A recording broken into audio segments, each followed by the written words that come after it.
Well, primarily we need to change the state board. It's an 11-4 right-wing Republican to 4 Democrats, and they have taken education to the bottom possible level. They're trying to get rid of science education. They don't want kids to learn science. They don't want kids to learn bilingual education. They don't want kids to learn multicultural education. Unfortunately, our kids are going to go to college and they're going to have to take science. Our kids are going to need to go into the community with at least 2 languages or more to succeed in the community, and our kids are not going to have to be versed in multicultural education to deal with the multicultural communities and the global economy that we're dealing with. So we need to change that. Okay. During the debate, I think all of you had spoke about taking the focus off of standardized testing. Yeah. My question is, what do you tell the folks that want to see some sort of performance measures, not only for their children, but also for the teachers that teach their children? Okay. Yeah. A couple of things to make clear. First, unfortunately, the role of the State Board of Education is not to make decisions on testing. So whether or not we are as members of State Board of Education for or against testing, we're not going to have much influence on that. One of the main reasons we have so much standardized testing is because it is one of the biggest cash cows for corporations, and textbook corporations and publishers are one of the biggest lobbyists of politicians in the legislature. But there are ways to use standardized tests the correct way, which is not a tool to punish children and to punish teachers, but it's a tool to get an accurate measure of where a school is, and if there are schools that are performing subpar, to figure out how to make investments on those schools to bring them up to par, rather than punishing kids. Yeah. Right. So my question is, what if I'm concerned? It's great to test the schools and make sure the school's doing okay as an institution, but how do I know that my child is performing? How do I know if my child is performing what they're supposed to? And more importantly, how do I know if my kids' teacher's doing their job? All right.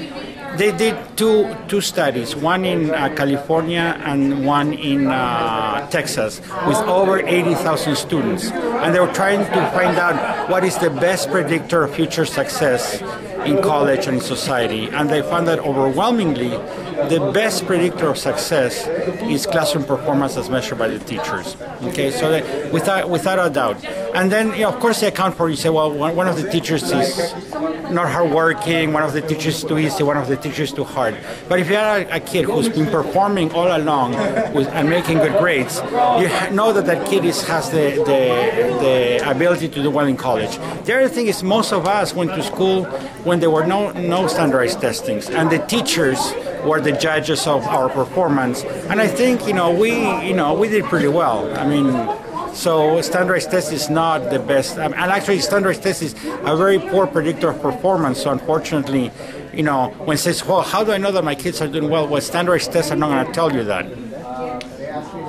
There was some talk, and it's actually the first time I've heard about it that I can recall. Perhaps it's talked about previously, but first time I recall hearing about the idea of moving school board elections and putting them in line with primary or general elections and putting them on a standard election schedule. What do you think of that idea? Well, I mean, it's a great idea. I mean, I work for El Paso Community College, and school board elections for El Paso Community College are, for El Paso Community College, the voting, happens, at times when no one else votes. So then there's sometimes, we have a board member elected by 100 votes over 80 votes. So if you have, a school board election at a time where everybody voted, most people would be voting those elections, and hopefully people would be more educated about the issues in the community college.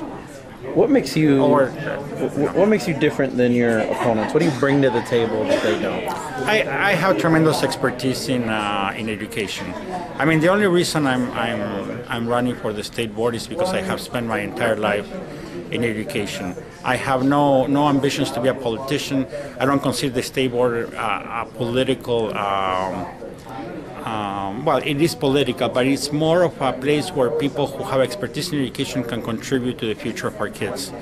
I have really good persuasive skills. I go to Washington once a year to talk to politicians about the need to fund migrant programs, which is much of what I do.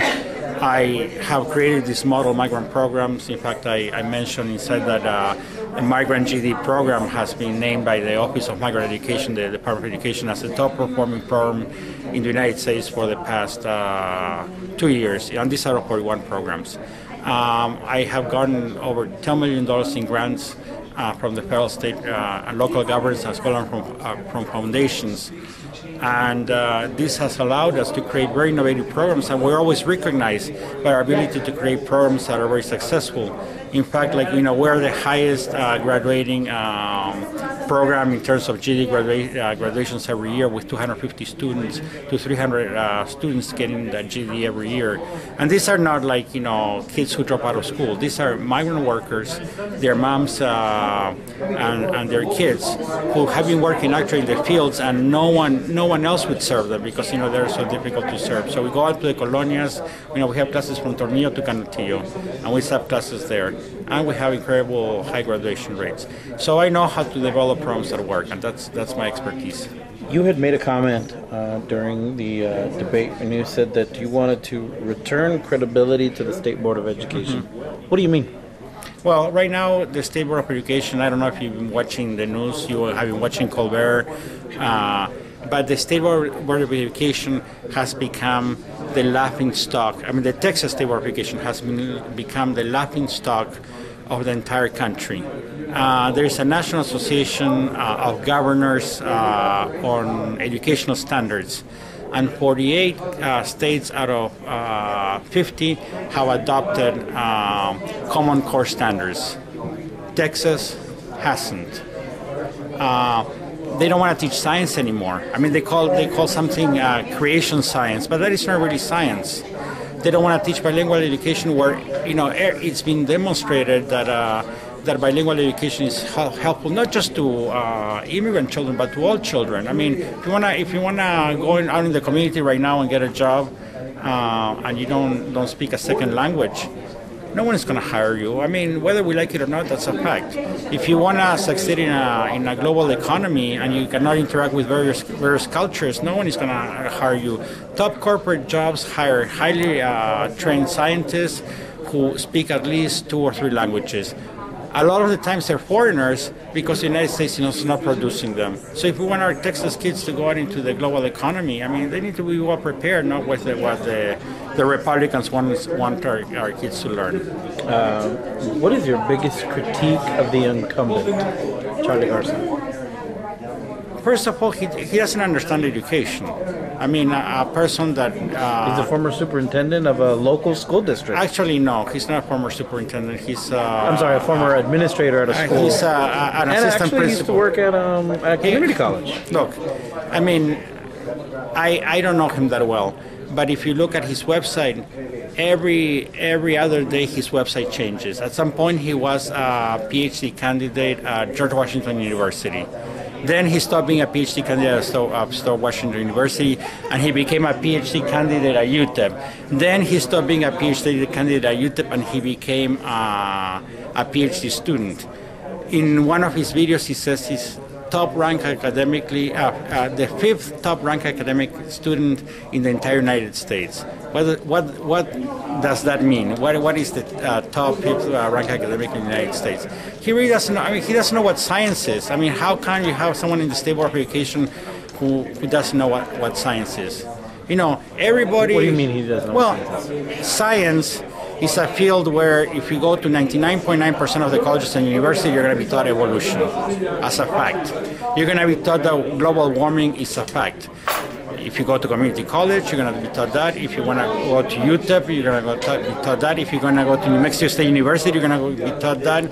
If you're going to go to UT Pan American, to UT San Antonio. Okay, so to stop the litany, what you're basically saying is... So he wants to teach kids, some things that are being taught. They have obliterated, the social studies curriculum. They have taken Thurgood Marshall out of the curriculum. They have washed out Thomas Jefferson out of Thomas Jefferson because they think Thomas Jefferson is a radical. I mean, they're a fringe that doesn't understand what education is, and they claim that they want to return to some moment in history where education was different. It was never different. Like public education started in the 1900s. It was to prepare people for the workforce. They never, had religion in public education. I mean, these are things that, it's a small group of people that are trying to push. My final question. Yeah. Which I forgot. Give me just a second. Oh, if you were speaking to an undecided voter, what would you tell the undecided voter? Well, I mean, the most important thing is what our kids need. This is the fundamental issue. Our kids need to be very well prepared in science careers if they want to succeed in college. Our kids need the best social studies curriculum program possible, also they can succeed in college. Our kids need to be well versed in at least 2 languages so they can get jobs that pay well in the community, and our kids need to be familiar with other cultures so they can do well in college. So forget about our personal differences. This is how society looks, and this is what our kids need.